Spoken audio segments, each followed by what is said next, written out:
Saint-Julien-en-Beauchêne est une commune française située dans le département des Hautes-Alpes, en région Provence-Alpes-Côte d'Azur.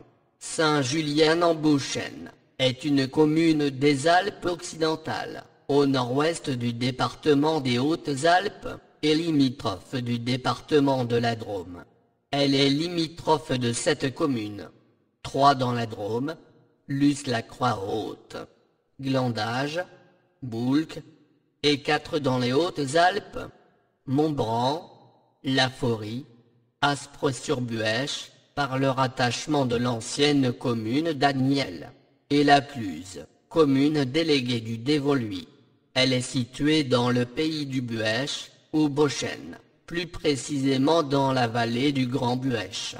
La commune comprend plusieurs hameaux, pour certains éloignés de plus de 5 km du bourg: Neuvillars, Baudinard, Durbon, Beaumugne, La Rochette, Montamat, Les Oches, Haut et Bas, Vaunières et Le Rose. Géologie et relief. Le territoire de la commune est bordé, à l'est, par le Dévoluy, à l'ouest, par le Diois, au nord, par le col de la Croix-Haute, puis le Trièves, et au sud, par le Beauchêne méridional. Il est traversé par la rivière du Grand Buëche, qui prend sa source dans la Drôme, à la Jargeat, au-dessus de l'U-la-Croix-Haute. Cette rivière forme l'axe naturel nord-sud de communication entre Grenoble et la vallée de la Durance, dont elle est l'un des principaux affluents. Avec une superficie de 59 km², la commune est une des plus étendues du département des Hautes-Alpes. Parmi les sommets situés sur le territoire de la commune, on citera la Tête des Ormands, 2140 mètres, Chamousset, 2089 mètres, Durbonas, 2086 mètres, et Toussière, 1916 mètres. Le point culminant de la commune est la Tête de Gardesier, à 2365 mètres d'altitude.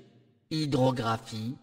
Le bourg est situé au confluent de la rivière du Buëche et d'un torrent affluent, la Bouriane, à une altitude de 930 mètres.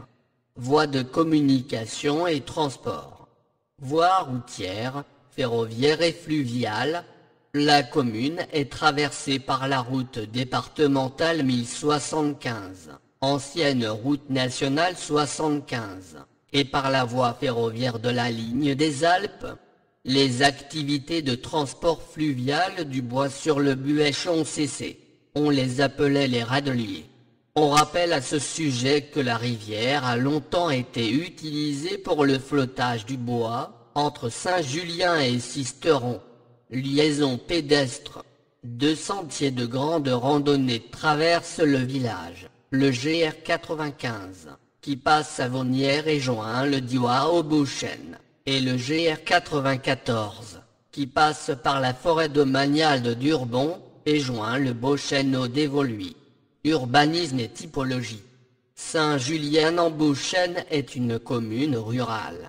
Elle fait en effet partie des communes peu ou très peu denses, au sens de la grille communale de densité de l'INSEE. La commune est en outre hors attraction des villes.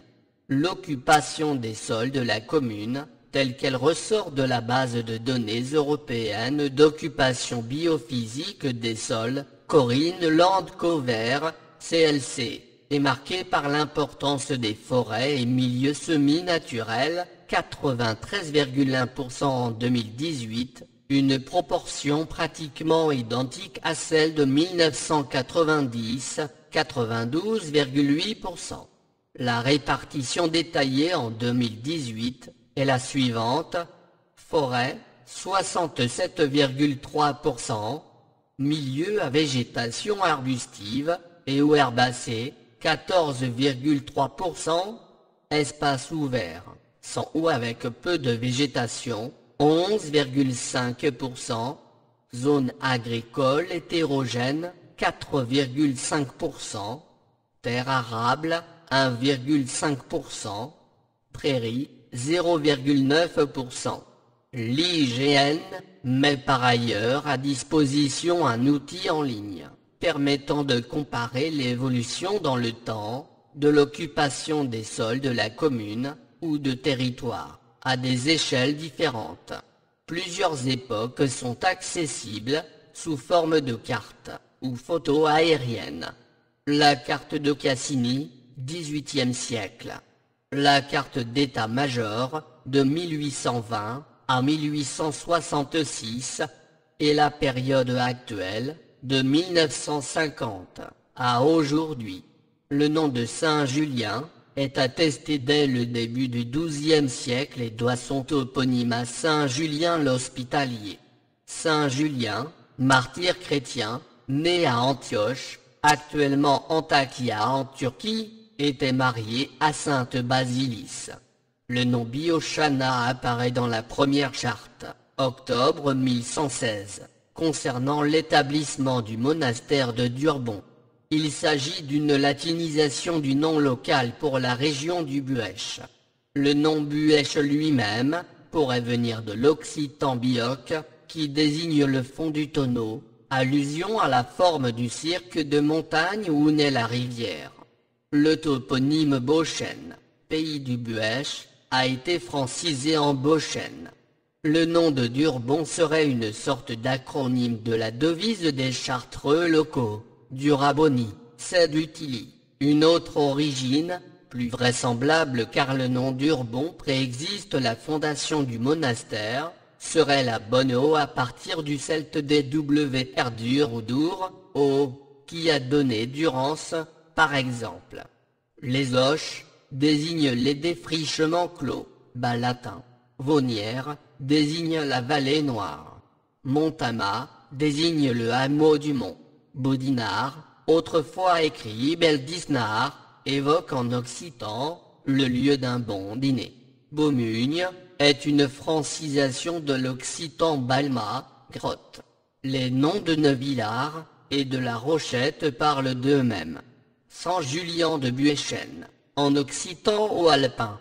Histoire. La présence humaine est avérée depuis le Paléolithique, dans tout le Beauchêne, notamment grâce aux découvertes de mobilier taillé, faites à l'occasion des travaux de construction de la voie ferrée, dont le tracé emprunte la vallée du Grand Buèche. Les fouilles des grottes et abris ont révélé la présence de mobiliers épipaléolithiques et néolithiques dans toute la zone, par exemple, sous l'abri des Coréardes, à Luz-la-Croix-Haute, dans la grotte des Ours, à Aspres-sur-Buèche, et dans la grotte de la Tyrolienne, à Agnelles-en-Beauchêne. Des lames polies provenant de Saint-Julien ont été versées aux collections de l'Institut de paléontologie humaine, du Muséum d'histoire naturelle de Paris. Beaucoup plus près de nous, l'époque romaine n'a guère laissé de traces. Les voies romaines alpines passaient en effet un peu à l'est du Beauchêne, par le col Bayard, voire le col du Festre, ou à l'ouest par le col de Cabre, site de la Rochette. À la fin du Haut Moyen Âge, le Beauchêne fait partie du Saint-Empire romain germanique. Cette appartenance est cependant contestée par les comtes de Provence, à l'évidence plus proche géographiquement. L'empereur se débarrasse du problème et confie l'ensemble de cette zone, y compris une partie de la ville de Gap même, tandis que l'autre reste au comte de Provence, à l'évêque de Gap, qui cumule de ce fait pour la région la totalité des pouvoirs religieux et civils. Il exerce ses pouvoirs sans pratiquement de contestation après avoir fait la nécessaire allégeance à l'empereur.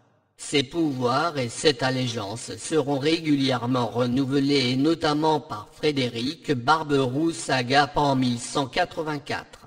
Les évêques de Gap apparaissent ainsi dans les chartes en tant qu'évêques et comtes de Gap. Il faudra attendre le milieu du XVe siècle pour que soit modifié cet équilibre politique. Le dauphin Louis affirme son contrôle sur toute la région et, devenu Louis XI, finit par l'intégrer au domaine royal après la mort de son oncle, le roi René, en 1480. L'église paroissiale est aujourd'hui dédiée à Saint Blaise bien qu'elle fut longtemps dédiée à un autre saint, Charles, comme l'attestent les relations de visite des évêques de Gap qui ne manquaient pas de rappeler qu'ils conservaient la nue propriété de la paroisse, même si les Chartreux en avaient l'usufruit. C'est dans ce contexte politique qu'il convient de replacer l'histoire récente de Saint-Julien en Beauchesne. Cette histoire est intimement liée à celle de la Chartreuse établie dès le début du XIIe siècle au hameau de Durbon, à 6 km au nord-est du bourg de Saint-Julien, dans le vallon du torrent Bouriane, qui recueille les eaux du cirque montagneux environnant, et dans le territoire donc de la paroisse de Saint-Julien. La Chartreuse de Durbon est richement dotée en 1116 par l'évêque de Gap et quelques seigneurs locaux, dans la partie nord du territoire contrôlé par l'évêque et formant une sorte de marge à son évêché. Elle rivalise un temps avec l'ordre des Templiers, indépendant, donc, de la structure épiscopale puisque directement reliée au pape, qui a établi une maison du Temple dans le territoire du village voisin de Luce-la-Croix-Haute. Mais elle prend le pas sur lui au XIVe siècle. Le cartulaire vert de Durbon, dont une transcription manuscrite extrêmement bien lisible est conservée par les archives départementales à Gap, permet de retracer l'histoire et le développement de la Chartreuse, et donc du village, dans cette première période. Plus de 300 chartes sont reprises, par exemple, celles par lesquelles les seigneurs locaux, seigneurs de Beldisnard, seigneurs de Vaunières, seigneurs de Montamat, seigneurs de la Rochette, 4 hameaux de Saint-Julien, cèdent des terres dont les secteurs de Bouriane, Chélard, Durbonas.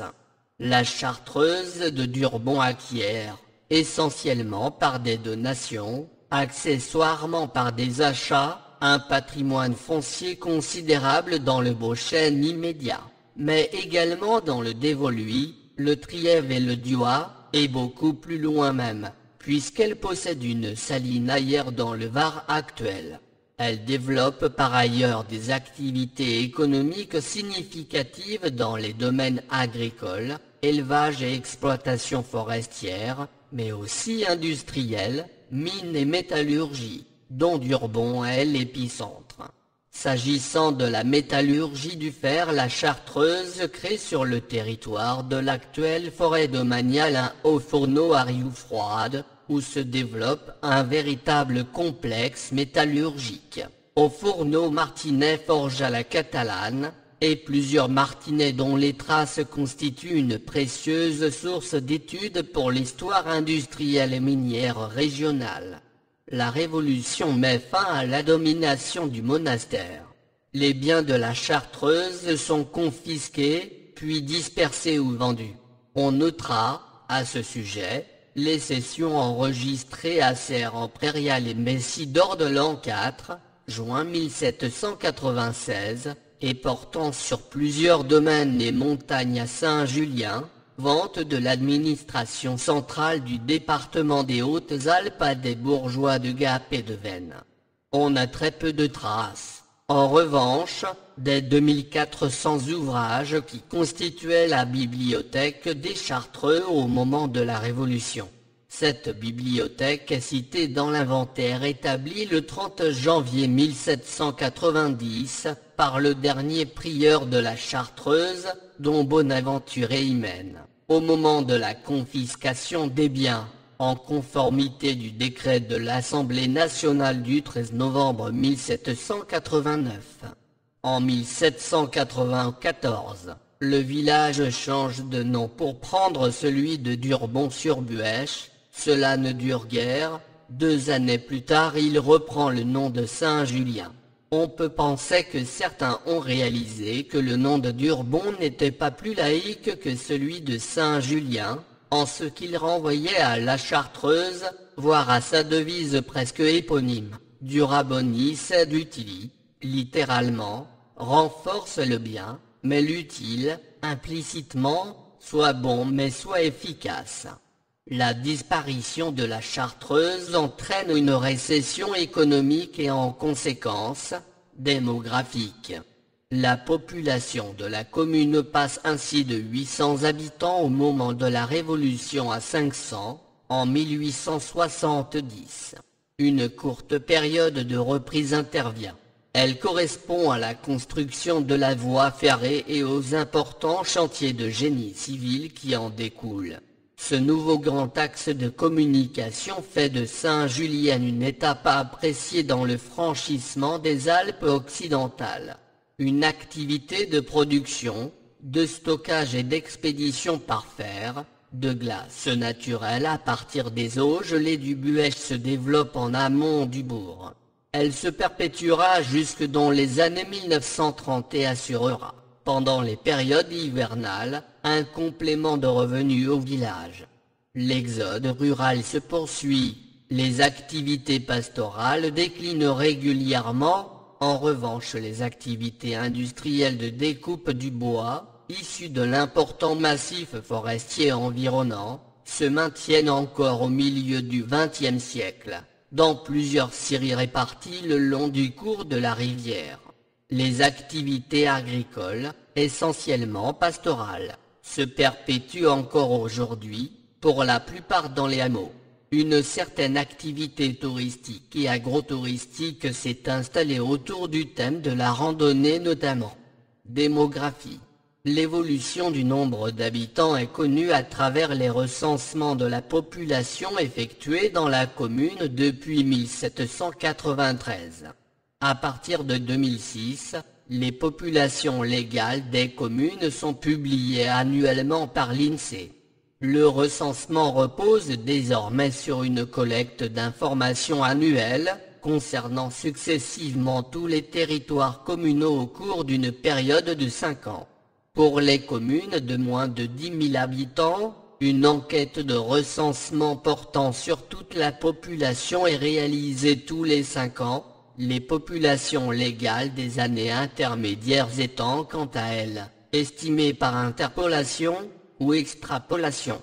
Pour la commune, le premier recensement exhaustif, entrant dans le cadre du nouveau dispositif, a été réalisé en 2004. En 2020, la commune comptait 137 habitants, en augmentation de 10,48% par rapport à 2014. Pour mémoire, les Hautes-Alpes, plus 0,52%, la France, hors Mayotte, plus 1,9%. On dispose de peu d'informations antérieures à ces recensements, toutefois une visite pastorale effectuée par Charles Bénigne Hervé, évêque de Gap, en octobre 1685, dénombre les maisons et populations de chacun des 8 hameaux de la paroisse de Saint-Julien. Ces seuls hameaux abritaient, selon son compte-rendu, conservé aux archives départementales sous la référence G785, 127 maisons et 587 personnes. Ces données excluent la population du bourg lui-même et celle de la Chartreuse de Durbon. On peut en déduire que la population à la fin du XVIIe siècle dépassait sensiblement 1000 habitants. Patrimoine, lieux et monuments remarquables. À 6 km à l'est du bourg, par une route qui s'élève jusqu'au hameau de Durbon à 1150 mètres d'altitude, on trouve l'emplacement de la Chartreuse, précédé par son désert cartusien. Des vastes bâtiments, notamment la chapelle, qui composait le monastère de Durbon, quelques ruines sont encore visibles aujourd'hui. Elles permettent de visualiser l'importance de cette communauté qui a dominé l'économie de la région jusqu'au XVIIIe siècle. La maison principale du monastère est toujours en place, elle a toutefois souffert de sa transformation en exploitation agricole après la Révolution. Les 2 garnesiers derrière le bourg. On peut admirer, dans l'église du village, 2 tableaux qui appartenaient à cette chartreuse du temps de sa puissance et appartiennent désormais à la commune. Il s'agit d'une part d'une Assomption de Philippe de Champaigne de 1671 et d'autre part d'une Sainte Famille de Francesco Trevisani peinte vers 1700. Les ruines de la haute tour, qui aidaient à la défense et permettaient de contrôler l'accès sud de la vallée du Grand Buëch et du village, au lieu dit La Rochette, donnent aujourd'hui encore une bonne idée de sa fonction et de ses dimensions. Cette tour, dite des Sarrasins, domine la forteresse naturelle formée par la barre rocheuse qui ferme presque complètement la vallée du Buëch à cet endroit-là. Le vocable sarrasin à propos de cette tour relève de la légende. La présence des Sarrasins dans la région est certes avérée. À Gap et Montmort notamment, elle ne l'est en revanche pas dans le Boschen. Cette défense visait plus probablement les barbares de l'Est. L'importance du site de la Rochette est confirmée par l'existence dès le XIIe siècle d'une église, dont on ignore l'emplacement exact, et qui dépendait de l'abbaye Saint-Géraud d'Aurillac, où fait la bulle du pape Innocent III du 10 mai 1198, qui cite la Rochette en Boschen, et d'un château, siège du seigneur de la Rochette, dont il reste cette tour. Les chapelles des hameaux de Vaunières, chapelle Saint-Roch, 6 km au nord-ouest du bourg, et de Beaumugne, 5 km au sud-est du bourg, construites au XVIIe siècle, ont été très bien conservées et restaurées, leur charme et leur simplicité sont intacts. La plupart des maisons du village sont construites selon des principes classiques de l'architecture rurale alpine. Dans le bourg, elles sont serrées les unes contre les autres, formant des groupes séparés par quelques andrones. Sans cave. Le premier niveau des maisons est composé d'une suite d'espaces avec voûte en arc de cloître qui était réservé aux animaux. Le deuxième niveau, auquel on accède par un grand escalier extérieur en pierre, est souvent structuré avec ce même type de pièces voûtées qui ont, pour certaines, conservé des éléments de mobilier adaptés à cette forme particulière. L'exemple le plus intéressant de ces constructions est à voir au hameau de Vaunières avec l'imposante maison des Imbert, typique de cette architecture. C'est à l'occasion de travaux sur une autre de ces maisons du même hameau qu'a été découvert en 1970 un trésor composé d'un lot de pièces d'or anciennes et scellé dans un des murs. La partie revenant au propriétaire du produit de la vente de ces pièces a été utilisée pour financer la restauration de nombreux bâtiments du hameau. Personnalités liées à la commune. Les 3 frères Borel, Joseph, Marius et Ernest, natifs de la commune, s'établirent au Tonkin, Indochine française, vers 1890, où ensemble et séparément, ils créèrent plusieurs exploitations agricoles, café, élevage bovin et de volailles, originaires de France, et d'établissements industriels et commerciaux. Marius Borel, 1872-1962, fut élu représentant du Tonkin au Conseil supérieur des colonies, 1928, et vice-président de la Chambre de commerce d'Hanoï. Il était officier de la Légion d'honneur. Jean Giono fut un résident régulier de Saint-Julien en Boschen. Il séjournait en général à l'hôtel des Alpins, à l'entrée nord du village.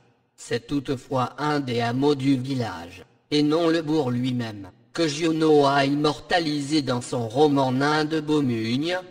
Beaumugne, havre de paix, est le vrai héros de cette histoire qu'il situe à la fin du XIXe siècle.